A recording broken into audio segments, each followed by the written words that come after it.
மட்டும் அங்க போகாம இருந்திருந்தா இந்நேரம் தானா என்ன ஆயிருப்பான்? இவன் லைஃபே அவன் நாசம் பண்ணிருப்பான். இன்னியோட அவன் கதையை முடிக்கிறேன். இங்க பாரு கதிர், பைத்திய மாதிரி பேசாத. அவனை கொன்னுட்டா எல்லாமே சரியாயிடுமா? தனாவுக்கு அப்புறம் அவனால எந்த தொல்லையும் இருக்காதுல்ல. அதுக்கு உன் லைஃப தொலைச்சுக்க போறியா? மாயா, இன்னைக்கு அவன் என்ன வேலை செஞ்சிருக்கான்னு பார்த்தல. ராஸ்கலை இனிமே உயிரோட விடலாமா? இங்க பாரு கதிர், எனக்கும் அவன் மேல கோவம் இருக்கு. ஆனா அவனை அடிக்கிறதோ கொல்றதோ இதுக்கு முடிவில்ல. தனா வீடியோ அவன்கிட்ட இருக்கு. நாம ஏதாவது பண்ண போய் அவன் அதை வெளியில விட்டுட்டா அப்புறம் தனா உயிரோட இருப்பான்னு நினைக்கிறியா? தயவு செஞ்சு புரிஞ்சுக்கோ கதிர், நாம இப்ப எதையும் அவசரப்பட்டு செய்யக்கூடாது. அப்போ அப்படியே விட்டுறலாங்கிற இல்ல? அவன் செஞ்ச தப்புக்கு, செஞ்சிட்டு இருக்கிற தப்புக்கு எல்லாத்துக்கும் சேர்த்து அவன் ஜெயிலுக்கு போகணும். அதுக்கு முன்னாடி அவன்கிட்ட இருக்கிற வீடியோவை நாம எடுக்கணும். அதுக்கு என்ன வழின்னு ஃபர்ஸ்ட் பார்க்கலாம். நீ கொஞ்சம் பொறுமையா இரு.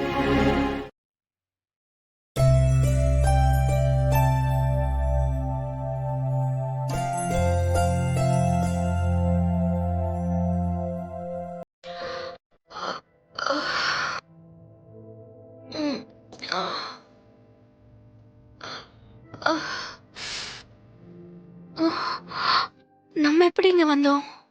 நம்ம நைட்டு கார்த்திகை தானே பார்க்க போனோம்.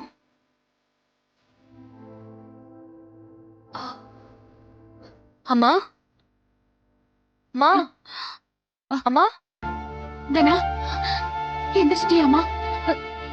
நல்லா இருக்கியாம்மா? என்னாச்சுமா?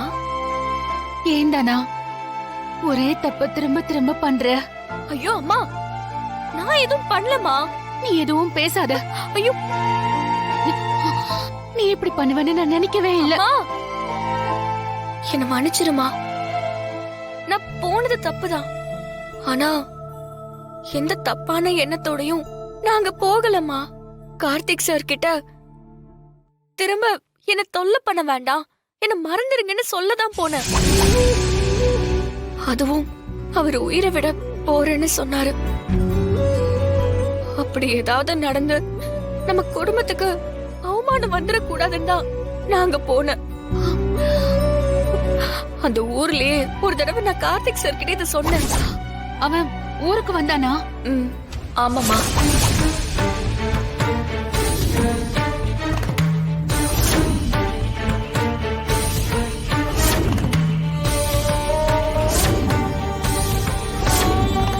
இனிமே எப்பவுமே என் லைஃப்ல வராதீங்கன்னு சொல்லதான் நான் அங்க போனேன். ஆனா என்ன ஆச்சுன்னே தெரியல, நான் மயங்கி விழுந்துட்டேன். நீ போற வழியில உன்னை பாம்பு கடிச்சிருக்கு தானா? நல்ல வேளை, கடவுள் துணையால உனக்கு எதுவும் ஆகல. அப்படி தப்பா ஏதாவது ஆயிருந்தா நாங்கெல்லாம் என்ன ஆயிருப்போம்? உன் அப்பாவுக்கு நான் என்னடி பதில் சொல்லிருப்பேன்? இனிமே இந்த மாதிரி பண்ணாத தானா, அவனை பார்க்க போகாத. அம்மா, தயவு செஞ்சு புரிஞ்சுக்கோங்க. நான் அவரை பார்க்க போனதே நம்ம குடும்பத்துக்கு எந்த ஒரு ஆபத்தும் வந்துடக்கூடாதுங்கிறதுக்காக தான் போனேன். என்ன நம்புமா. மாயாவுக்கு அடுத்து நீயும் நம்ம குடும்பத்தை பத்தி இவ்வளவு யோசிக்கிறத நினைச்சா சந்தோஷமா இருக்குதானா?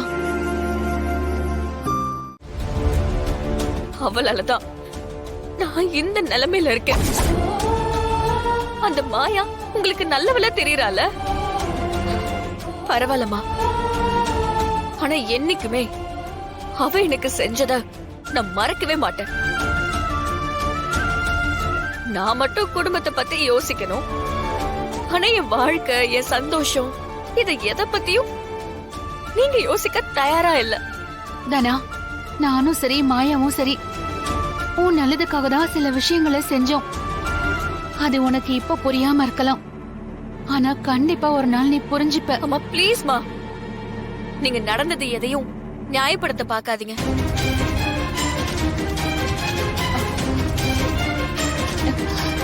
சரி, நீ அதை விட இப்ப நீ எனக்கு ஒரு சத்தியம் பண்ண. இனிமே நீ என்கிட்ட சொல்லாம இந்த மாதிரி எங்கேயும் தனியா போக கூடாது.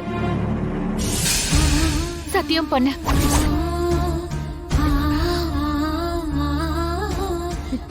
என்ன நம்பலையாமா? இதே அந்த மாயாவா இருந்தா இப்படி சத்தியம் பண்ண சொல்லிருப்பியா? பரவாயில்லம்மா, நான் பண்றேன். சத்தியமா நான் இனிமே இந்த மாதிரி சொல்லாம எங்கேயும் போக மாட்டேன். போதுமா? அப்புறம் இன்னொரு விஷயமும் நீ எனக்காக செய்யணும்டி. என்னம்மா? கதிரு ரொம்ப நல்ல பையன் தானா. அவன் மனச புரிஞ்சுக்க முயற்சி பண்ணு. மா ப்ளீஸ் மா, வேற எதை வேணாலும் செய்ய சொல்லுங்க, நான் செய்யறேன். ஆனா அவனை பத்தி மட்டும் பேசாதீங்க. அவனுக்காக நீ திரும்பவும் இந்த மாதிரி எப்பவும் என்கிட்ட கேட்காத.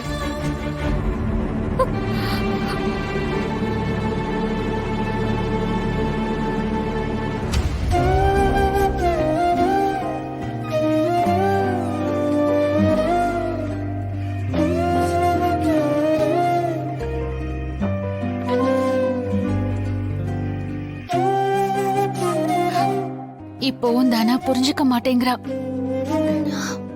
பெரியம்மா, எல்லாத்துக்கும் டைம் இருக்குல்ல. கொஞ்ச நாள் போகட்டும், கதிர அவ புரிஞ்சுப்பா. நானும் நம்புறேன். இன்னும் எவ்வளவு நாள் தான் அவன் தனாக்கு தொல்லை கொடுக்க போறான்னு தெரியலையே. பெரியம்மா, அவன் குடும்பமே நம்ம குடும்பத்தை பழிவாங்க தான் வெயிட் பண்ணிட்டு இருக்காங்க. அது நடக்கிற வரைக்கும் அவன் தனா பின்னாடி வந்துகிட்டே தான் இருப்பான். ஆனா இதுல ஒரு நல்ல விஷயம் நடந்திருக்கு. தனாவுக்கு உண்மை தெரியலனாலும் அவன் நம்ம குடும்பத்து பக்கம் நிக்கிறா. அது போதும்.